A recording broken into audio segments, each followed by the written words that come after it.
beberapa ilmu yang perlu diajarkan ibu untuk sekolah pertamanya, tapi beberapa hal perlu diajarkan oleh ayah. Bima rahmatin minallah, walau kunta faddan ghalidhal qalbi, kalau kau terlalu disiplin yang ketat, yang keras, ya biasanya orang tua itu gitu, menutupi kelemahannya itu dengan tuntutan yang tinggi ke anaknya. Assalamualaikum warahmatullahi wabarakatuh. Bismillahirrahmanirrahim. Alhamdulillahirrahmanirrahim. Assalatu wassalamu ala asrafil anbiya wal mursalin. Sayyidina wa maulana wa habibina Muhammadin wa ala alihi wa sahbihi ajma'in. Amma ba'du. Pemirsa channel Sekolah Sabillah yang berbahagia. Alhamdulillah pada kesempatan kali ini kita akan berdialog lagi tentang pendidikan Islam. Dan kali ini kita akan berdialog dengan Ustadzah Durratun Nafisah. Beliau ini merupakan pengasuh dari pesantren El Jasmin Singosari. Bismillahirrahmanirrahim.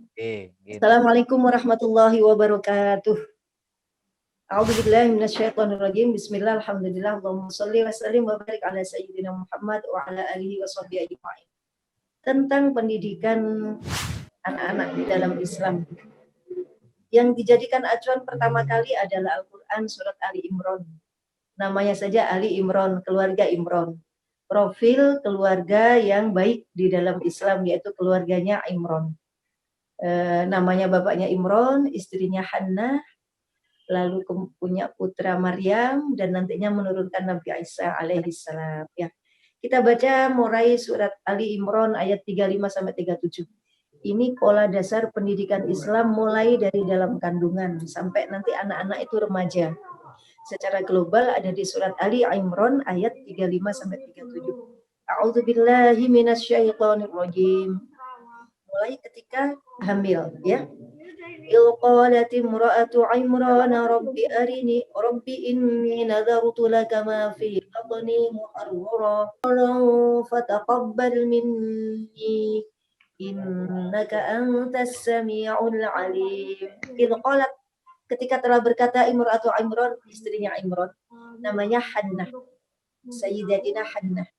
Ketika beliau hamil, ketika beliau kepingin hamil, lalu dikasih Allah hamil. Selama hamil, beliau memperbanyak amal soleh. Jadi yang dilakukan perempuan hamil ketika dia hamil adalah harus memperbanyak perbuatan baik dan mengurangi semaksimal mungkin perbuatan maksiat. Karena ini mulai pendidikan anak di kandungan yang pertama kali. Dimulai dari ibunya. Ayah, ya urun bibit, lalu memberi nafkah yang halal. Sedang yang proses pengolahan ini adalah oleh ibu. Ketika kemudian istrinya Imran berdoa, ya Allah, inni nadartu, sungguh aku telah menadarkan laka untukmu, ma apa yang fi batni ada di dalam perutku muharraron, untuk menjadi orang yang merdeka. Jadi menjadi orang yang merdeka. Aku bercita-cita, ya Allah, anak ini, aku tidak kepingin anak ini nanti melayani aku. Dia jadi orang sukses yang merawat aku di masa tua. Atau hal-hal semacam material yang sekarang kita sering dapati. Kita anak-anak itu kita suka punya cita-cita begitu, nak, nanti jadi dokter ya, jadi insinyur ya, jadi presiden ya, yang nanti bisa kemudian kaya, lalu ibu bisa ngikut, bisa. Pertama kali istrinya Imran sama sekali tidak punya cita-cita seperti itu, tapi muharraram, tak bebaskan nanti ya Allah untuk melayani engkau. Tak wakafkan nanti anakmu ini untuk engkau ya Allah, bukan untuk aku. Jadi kehamilannya itu adalah lillah, untuk Allah. Pertama kali. Jadi kalau seseorang dikasih hamil, selalu mesti begitu. Ya Allah, ini anak milikmu, anak untukmu. Nanti untuk melayani engkau. Jadi apapun dia nanti untuk melayanimu.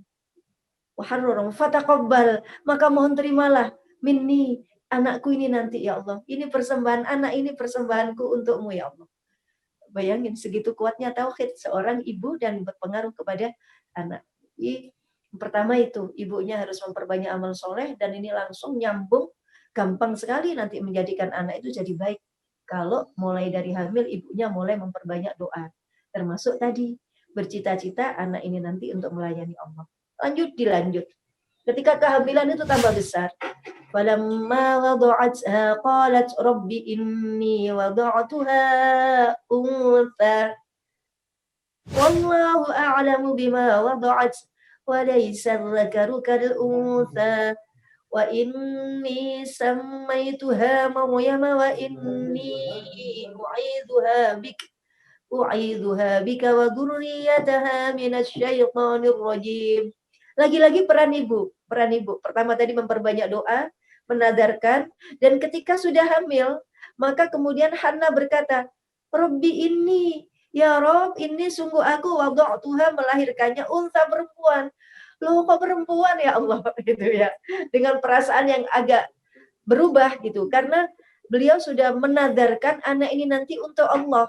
Bayangannya ini anak laki-laki yang jadi nabi yang kemudian mewarisi keluarga Imron untuk melayani Allah, merawat masjidnya Allah. Nabi kan itu termasuk Nabi Zakaria dan seluruh keluarga Imron seperti Pak D-nya Nabi Zakaria, nantinya Nabi Yahya. Ternyata ini perempuan. Ya Rob, ternyata saya melahirkannya perempuan. Dan itu langsung bilang kepada Allah. Bukan nyetatus ya, tapi langsung bilang kepada Allah. Lalu, wallahu a'lamu bima wada'at, kata Allah. Dan Allah lebih tahu apa kehamilannya. Laki perempuan Allah lebih tahu. Terus, walaisa dzakaru kal unsa, dan tidaklah laki-laki itu sama perempuan. Dan laki-laki itu beda banget sama perempuan, sama manusianya tapi beda banget.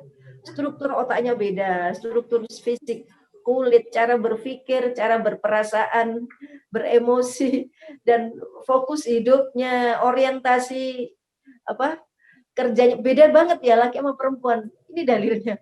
Ya Allah, laisa dzakaru kal unsa, enggak sama, laki sama perempuan itu enggak sama. Benar-benar berbeda.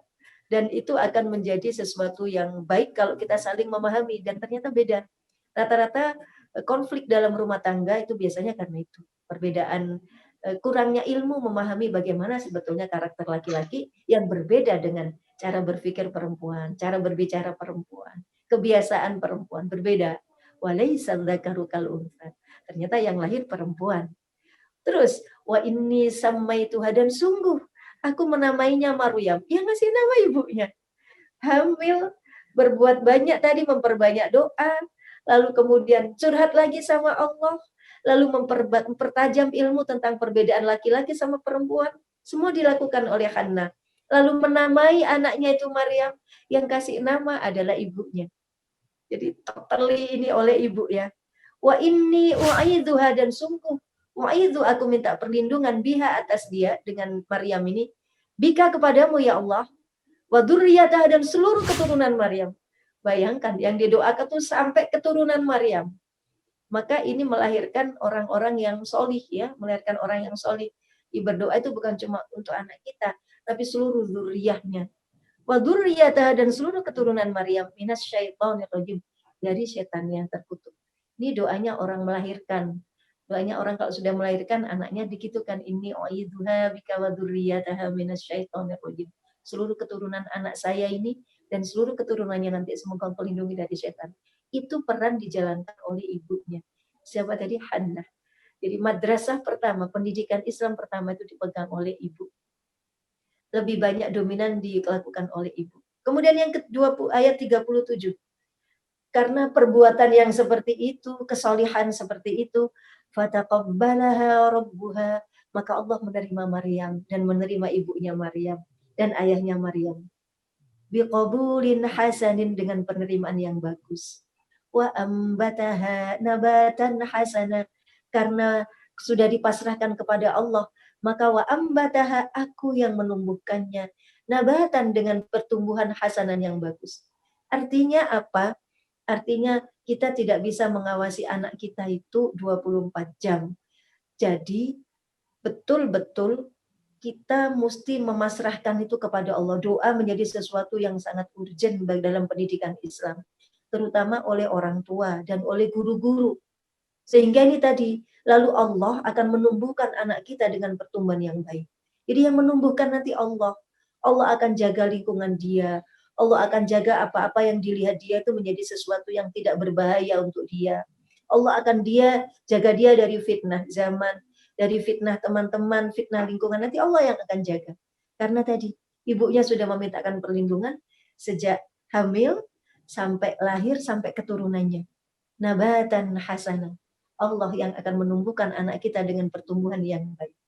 Wa kaffalaha Zakaria, Lalu tak titipkan wa kaffalaha, dan kami tanggungkan Maryam itu Zakaria kepada Nabi Zakaria.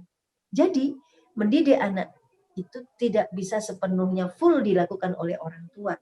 Kemudian kenapa bisa begitu? Karena tidak mungkin dua orang tua itu bisa sekian jam itu dalam keadaan lemah lembut, sabar. Biasanya tidak bisa, fokus sabar terus tidak bisa. Sedang syarat dalam mendidik anak itu adalah lemah lembut. Lemah lembut. Fabima rahmatin minallahi lintalahu, berbuat lemah lembut. Maka itu kemudian Maryam oleh Hannah dan oleh bapaknya yaitu Imran dititipkan kepada Zakaria. Ini dalilnya orang mondok, dalilnya orang sekolah. Itu berarti yang mendidik itu setelah sekian tahun dididik sendiri, harus ada fase yang dididik oleh orang lain. Wa kaffalaha Zakaria. Setelah dididik oleh Zakaria, dan mendidiknya harus dipilih dengan pendidikan yang baik. Dalam hal ini adalah Nabi Zakaria alaihissalam. Kullama dakhala 'alaiha Zakaria al-mihrab, maka ketika Maryam sudah tumbuh dalam pendidikan yang baik, indikatornya adalah rezeki itu dicukupi sendiri oleh Allah. Jadi kalau kita didik anak-anak dengan baik, sama sekali tidak ada yang perlu kita ragukan. Ininya apa? Rezekinya. Seperti Maryam ketika sudah dititipkan pada Zakaria, dibangunkan tempat di mihrab, dikunci dari luar, dan ternyata kullama dakhala 'alaiha, ketika Zakaria itu masuk, Nabi Zakaria alaihissalam masuk mihrab ke mihrab, wajada indaha rizqa. Wajada, telah menemukan, indaha, di sisi Maryam itu rizqa, makanan. Selalu ditemukan makanan. Dari mana tadi masuknya? Dicukupi langsung rezeki dari surga oleh Allah. Kenapa? Karena Maryamnya sendiri menjaga dirinya, ayahnya juga menjaga, ibunya mendoakan, dan Pak D-nya juga mendidik dengan baik. Jadi artinya ya gurunya, orang tuanya, lingkungannya, dan tempat pendidikannya itu yang baik. Maka rezekinya langsung ditanggung oleh Allah. Qala ya Maryamu anna laki hadha. Kemudian ditanya, Maryam dari mana ini? Qalat hadha min indillah. Dari Allah. Jawab gitu loh, dari Allah. Innallaha yarzuqu may yasha'u bighairi hisab. Sungguh Allah akan memberi rezeki hamba-hambanya siapapun bighairi hisab, tanpa dihitung. Nah, ini konsep pendidikan Islam yang urut mulai hamil sampai anak itu bisa dapat rezekinya sendiri. Karena proses pendidikan yang berjalan dengan baik. Kira-kira begitu, Ustaz Maskur dan seluruh pendengar ya. Menarik sekali ini Umi ya. Menarik sekali tentang konsep pendidikan Islam yang telah Umi jelaskan panjang lebar tadi. Tadi sudah dijelaskan panjang lebar bagaimana dalam Al-Quran telah dijelaskan proses pendidikan. Ya. Mungkin bisa menjelaskan pendidikan Islam itu hakikatnya apa? Pendidikan Islam itu hakikatnya apa?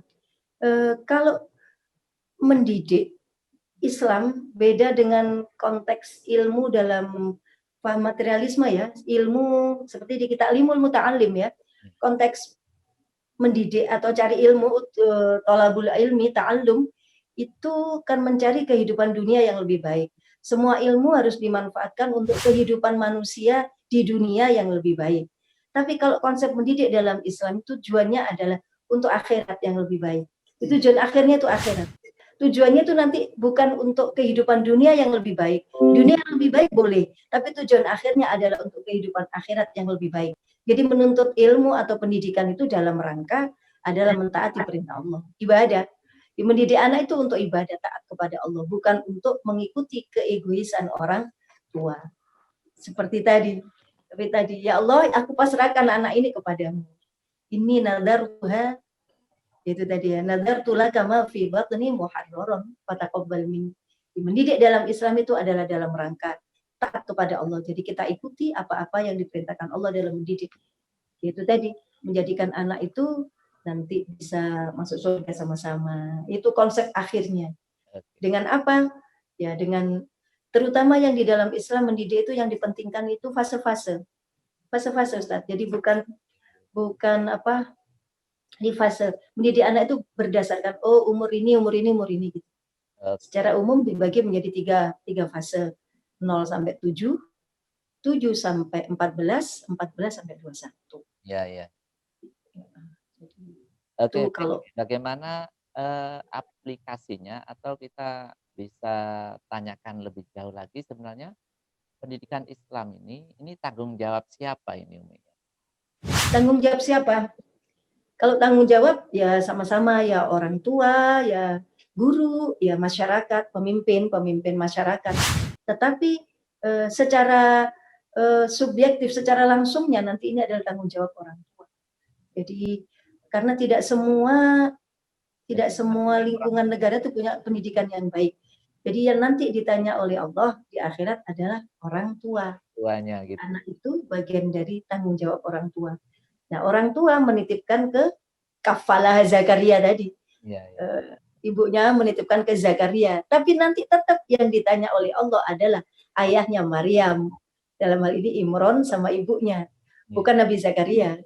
Nabi Zakaria itu yaitu tadi sebagai guru, sebagai pengasuh. Pak D juga sih ya. Iya. Jadi tanggung jawab langsung adalah orang tua. Ayah, terutama ayah, Ustaz. Ayah juga nggih, enggak hanya ibu nggih. Memang Buat nanya ibu juga ayah. kadang kan Nggih. ada itu di hadis atau di apa itu Umi kan mengatakan bahwa ibu itu adalah madrasah yang pertama tapi ini. Nggih. Al-Madrasatul Ula. Nggih. Ibu sekolah yang pertama. Ada beberapa ilmu yang perlu diajarkan ibu untuk sekolah pertamanya, tapi beberapa hal perlu diajarkan oleh ayah. Akan tidak seimbang otak kiri kanan kalau cuma diajarkan oleh ibu. Dan ibu itu lebih ke otak kiri yang ritmis, yang teratur.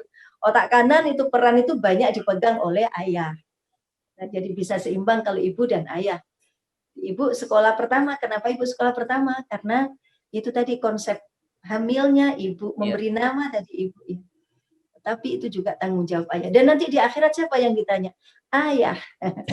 Ayah, karena istri itu tanggung jawab suami. Berarti ayah ini juga penting ini ayah ini Umi ya. Bagaimana? Sangat penting. Sangat urgent. Gini Pak Maskor, di kitab itu ya, ini di Tambil Ghafilin ya.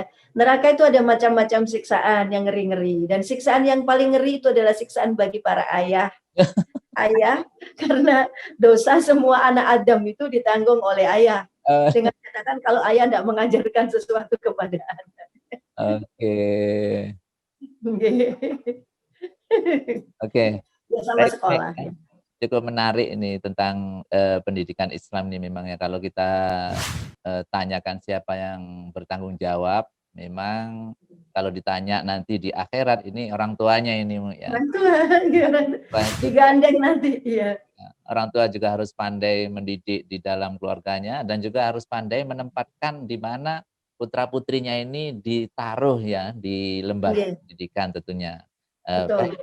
Kalau kita perhatikan fenomena sekarang ini Umi ya, di mana era modern, era medsos segala macam ini pendidikan Islam ini harus dihadirkan bagaimana Umi?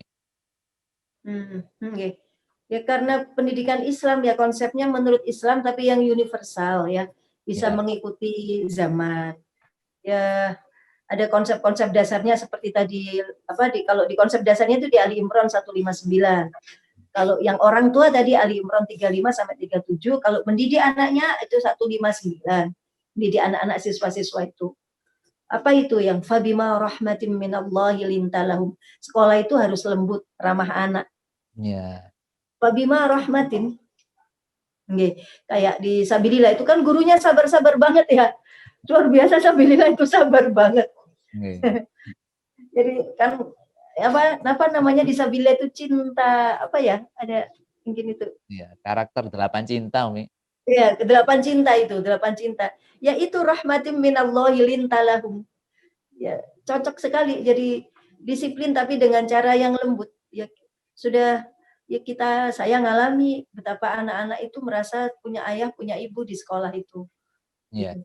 Ya, benar-benar Sabilillah itu sangat peduli perkara itu ya, perkara kelembutan kepada anak-anak didik. Dan jiwa seperti itu ya tidak boleh itu karena itu sudah menjadi brandnya Sabilillah itu tadi lembut ke anak-anak, tidak keras ya, tidak model pendidikan disiplin yang kaku, yang yang harus ini begini enggak. Itu itu saya kira sangat sangat bagus, itu dipertahankan aja sampai nuanti. Di karakter Sabilillah itu lintalahum, layyin, lembut. Fabima rahmatin minallah gitu. Walau kunta faddan ghalidhal qalbi, kalau kau terlalu disiplin yang ketat, yang keras, belum masanya memang anak-anak segitu belum masanya disiplin ketat. Nanti 14 sampai 21 7 sampai 14 7 sampai 14 kalau engkau disiplinnya pakai ghalidhal qalbi lam faddu min haulik, mereka akan lari. Lari. Kalau kita pendidikannya itu keras tuh min haulik, lari dari sisi. Fa'fu anhum, kalau mereka sudah lari, gimana kalau mereka masih keras juga karena kita nggak sadar bahwa kita keras. Ya, itu tadi kita fa'fu anhum, maafkan. Kalau anak yang keras itu orang tua, guru disuruh memaafkan. Itu Pak Mas Sofi. Jadi kalau murid kita tuh kayak bandel-bandel, guru disuruh memaafkan dulu. Pak, maklumi itu maafkan. Fa'fu anhum wastaghfir lahum, lalu mohonkan ampun kepada Allah untuk murid-murid yang seperti itu. Ya, marah iya, tapi dalam konteks itu tadi. Marah kalau karena aku nggak dituruti, ya itu marah jelek, itu marah nafsu. Aku gurumu mulai. Baik Umi, ini kan ada juga ini permasalahan bagaimana mengimplementasikan nilai-nilai pendidikan Islam sementara era global seperti ini Umi. Kita disuguhi oleh informasi-informasi mungkin yang masih samar ya, apakah itu benar atau enggak. Ini bagaimana seharusnya kita mendidik putra-putri kita itu? Oke, gadget ya, tentang gadget, tentang informasi. Di situ peran orang tua. Jadi anak-anak yang dimaksud pendampingan itu seperti apa? Tidak bisa full dampingin. Ya kita tadi ada dua, usaha zahir sama batin. Usaha zahir bikin aturan main. Jadi ibaratnya semua sekarang kan sudah ada di gadget. Nggak salah kemudian anak-anak itu mainnya pakai gadget. Ya kalau zaman saya, yang angkatan saya dulu mainnya ya main beteng-betengan, main Ustadz Maskur yang mainnya layangan, ya beda-beda ya, naik keran. Nah, sekarang anaknya mainnya gadget itu, ya memang masanya begitu. Yang jadi masalah itu kan kalau sudah over waktu, lupa ini, lupa itu. Itu yang secara dohir bikin aturan main. Bahwasanya mainnya jam segini, ya itu ada aturan main. Kemudian apa yang boleh ditonton, apa yang tidak boleh ditonton itu menjadi aturan main, dan itu kita sampaikan saat ini Ustadz. Saat kita ngasih HP ke anak-anak ya. Jadi ketika kita kasih HP ke anak itu ada akad yang disampaikan orang tua ke anak, ini mesti begitu ya, mesti wajib begitu. Nah, ini HP untuk sesuatu yang baik gitu. HP dibelikan untuk sesuatu yang baik, untuk belajar, untuk informasi positif, untuk tontonan-tontonan yang baik. Nanti kalau ada tidak baik-baiknya, mama sama papa berlepas diri dari itu. Terkait tadi bahwa semuanya nanti orang tua harus mempertanggungjawabkan. Jadi, kemudian yang kedua, usaha batin. Jadi karena kita tidak bisa ngikutin anak, mungkin kita kalau ingin ngikuti IG-nya anak, akunmu apa, kita kepo-kepo ya nggak baik juga, dan kita lebih repot juga. Ya usaha batin itu tadi, tak pasrahkan kepada Allah.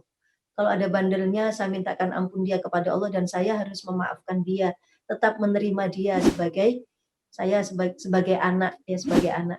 Dan itu adalah ya karena dosa saya dulunya gitu. Tetap memintakan kepada Allah, u'idzuha bika. Gitu. Lindungi anak saya ya Allah, lindungi anak kami ya Allah, lindungi semua santri-santri. Sabilillah ya Allah. Nah itu yang bisa didohir sama batin. Tidak ada yang salah dengan gadget, itu hanya bawaan zaman, betul nopo-nopo gadget. Asalkan tadi waktu ya, durasinya, dan kita punya aturan main tadi, apa yang boleh ditonton, apa yang tidak boleh. Kapan aturan main itu diberlakukan ya? Pembentukan karakternya sejak di kandungan sampai anak-anak umur 14 tahun. Usia SD Sabilillah itu di SD itu. SMP ya. Benar-benar itu anak-anak diajarkan semua akhlak masuk, ini boleh, ini tidak boleh, itu di situ. Kalau di Islam ya, kalau hadisnya begini ya, akrimu auladakum wa ahsinu adabahum. Pertama-tama anak itu muliakan, ojo diweden-wedeni, pada saat 0 sampai 4 muliakan, kau siapkan makannya, kalau 0 sampai 2 kau dulang makannya, kau siapkan sepatunya, sandalnya, apa yang kita orang tua yang jadi budaknya anak. Tidak apa-apa. Itu memang konsepnya Rasulullah begitu. Anak yang masih 0 sampai 2, 2 sampai 4 itu orang tua yang jadi budaknya anak. Dia harus senang sama kita. Dia harus jadikan kita itu tokoh panutannya, tokoh idolanya. Jangan sampai dia mengambil idola orang lain.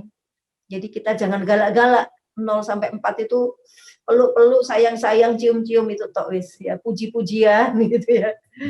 Bercerita, dengerin anak cerita. Ustaz Maskur sudah punya putra ya? Sudah, Bu.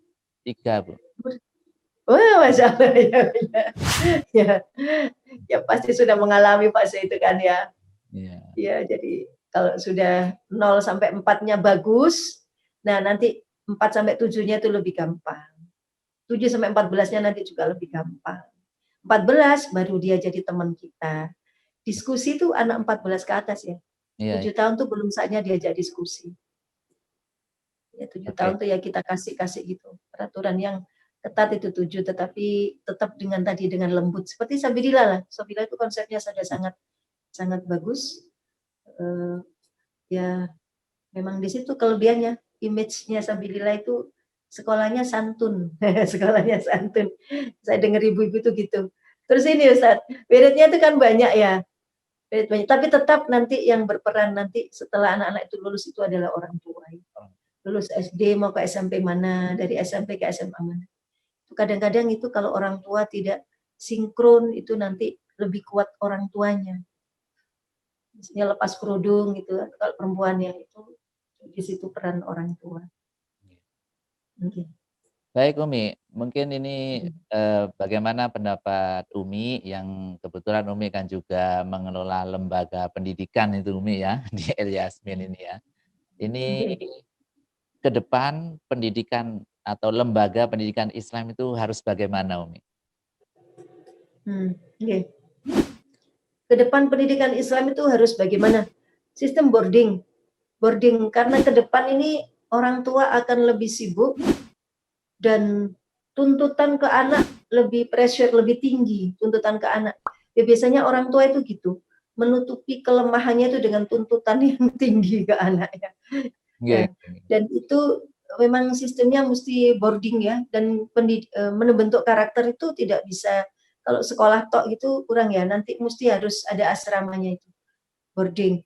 Kemudian ya masyarakat itu gitu ya, mungkin ini tren sampai nanti juga, mahal itu malah disenengin gitu. Iya, jadi mahal itu mereka malah senang. Tapi kalau ada yang bagus dan murah ya tentu saja ya senang. Tapi rata-rata image masyarakat kalau bagus itu ya mahal, itu sudah bisa dimaklumi. Marketnya mesti khusus, dan syukur-syukur kalau nanti Sabilillah itu bisa jaring masyarakat yang agak bawah gitu. Karena sekarang pendidikan Islam yang bagus untuk masyarakat yang bukan yang tinggi ya, yang menengah itu kurang. Kalau yang mahal-mahal sudah banyak pilihannya, tapi yang menengah itu yang kurang ya. Iya. Tentu saja secara ekonomis tidak kurang menguntungkan, tetapi keberkahannya sangat jelas, pahalanya jelas lebih banyak gitu. Nggih, ngoten Ustaz. Apa yang harus disiapkan oleh lembaga pendidikan ini Umi supaya nilai-nilai Islam ini dapat disampaikan melalui dunia pendidikan dan yang mengikuti perkembangan zaman seperti ini? Guru, SDM. SDM-nya mesti ketat seleksinya. Karena faktor itu gedung itu nomor 2 atau nomor sekian ya. Kurikulum juga nomor sekian, itu kurikulum kita bisa jual, tapi faktor terpenting itu adalah guru. Mungkin kurikulum itu marketing awal, gedung itu marketing awal, tapi selama proses di dalam itu faktor terpenting adalah guru. Jadi guru itu bagi lembaga itu aset yang harus sangat diopeni, dikasih reward, pokoknya dikasih penghargaan yang banyak, diapresiasi guru. Mengelola SDM gurunya itu mesti ya dengan menyekolahkan atau memberi bonus-bonus, pokoknya biasanya kalau orang dikasih uang kan ya seneng ya, guru kan juga manusia ya, mungkin tingkat gaji yang ya itu tadi ya, guru pokoknya gurunya mesti diopeni banget, dimanusiakan, dihargai gitu. Kalau soal fasilitas-fasilitas, yaitu kalau bersaing di fasilitas, dapat di awalnya, tetapi tidak kalau itu nanti yang sampai ke akhirat itu bukan fasilitas, tapi kedekatan guru sama murid. Yang diingat anak sampai dewasa itu adalah guruku ngajarin ini, guruku pernah begini. Baik pemirsa channel Sekolah Sabillah yang berbahagia, demikian tadi dialog kita bersama Bunda Duratun Nafisah tentang pendidikan Islam, yang mana bahwa pendidikan Islam itu, di mana pendidikan Islam yang harus dilakukan sedari Ananda itu dari alam kandungan. Kemudian ketika masa Ananda sehingga mencapai usia 4 tahun, 7 tahun, ada fase-fase dalam pendidikan Islam.